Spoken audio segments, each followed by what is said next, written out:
Hello नमस्कार, मैं doctor कंचन Bharat homeopathy में आप सभी का स्वागत करती हूँ। चलिए आज हम बात करते हैं कि एक दमा का मरीज़ क्या उसको भाप लेना उसके लिए सही है या नहीं है, क्या वो ले सकता है या नहीं ले सकता है। अगर वो भाप ले सकता है तो उसके लिए कितना बेनिफिट होगा एक भाप लेना।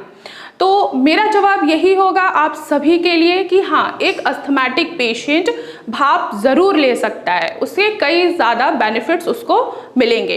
तो इस वीडियो में हम आज यही बात करते हैं कि भाप लेने के क्या फ़ायदे होंगे अस्थमैटिक पेशेंट के लिए। तो चलिए वीडियो को स्टार्ट करते हैं। मौसम बदल रहा है, अभी विंटर का सीज़न आ गया है, तो विंटर के सीज़न में अस्थमैटिक पेशेंट की प्रॉब्लम बढ़ती चली जाती है। अब इस मौसम में म्यूकस का प्रोडक्शन उनका इंक्रीज होता ही होता है। ऑलरेडी आप सभी को पता है कि एक अस्थमैटिक पेशेंट है, उसका म्यूकस का प्रोडक्शन होगा ही होगा। अब इसके पीछे का क्या रीज़न है कि आखिर उसका म्यूकस का प्रोडक्शन जो है वो विंटर के सीज़न में ही बढ़ता चला जा रहा है।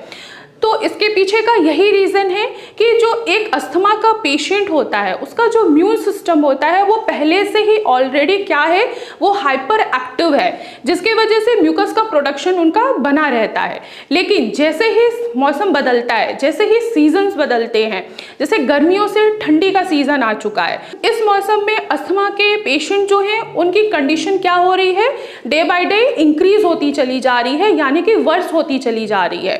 क्योंकि अब ठंडियाँ आ चुकी हैं, ठंडी हवाएं चल रही हैं, तो उनमें इनका म्यूकस का प्रोडक्शन और भी ज़्यादा बढ़ जाता है।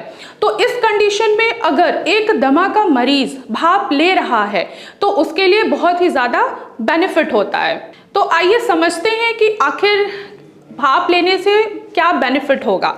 तो जो पहला बेनिफिट होता है अस्थमा पेशेंट में कि जो कफ है उनका जो जमा हो गया है ज़्यादा म्यूकस के प्रोडक्शन के होने के वजह से, वो जैसे ही वो स्टीम लेंगे यानी कि भाप लेना स्टार्ट करेंगे तो जो जमा हुआ म्यूकस है वो नाक के थ्रू और स्टूल के थ्रू बाहर आना स्टार्ट हो जाता है।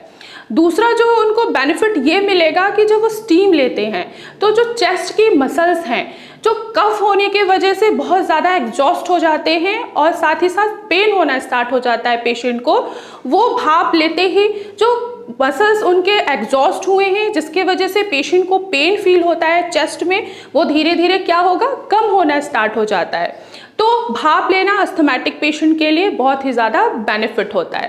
पहला यही कि जो उनका म्यूकस है वो धीरे धीरे बाहर निकल रहा है, एक तो नाक के थ्रू, दूसरा स्टूल के थ्रू।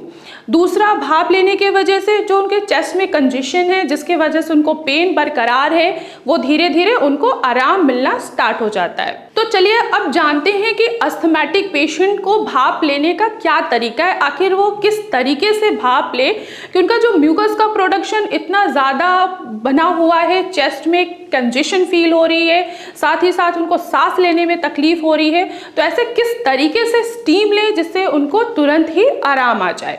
तो आपको कुछ नहीं करना है, एक गर्म पानी लेना है, उसमें आपको यूकलिप्टस के कुछ ऑयल यानी कि 1 से 2 बूंद यूकलिप्टस के ऑयल मिक्स करना है। आपको भाप लेना है पर इतना भी पानी नहीं गर्म होना चाहिए जिससे भाप के वजह से आपका फेस जल जाए, तो उतना ही आप गर्म रखिए जितना आपकी स्किन यानी कि आपका फेस सहन कर सके। तो इस तरीके से अगर आप भाप लेते हैं तो जो आपका म्यूकस का प्रोडक्शन खासकर विंटर के सीजन में बढ़ रहा है वो धीरे धीरे आपको आराम आना स्टार्ट हो जाएगा।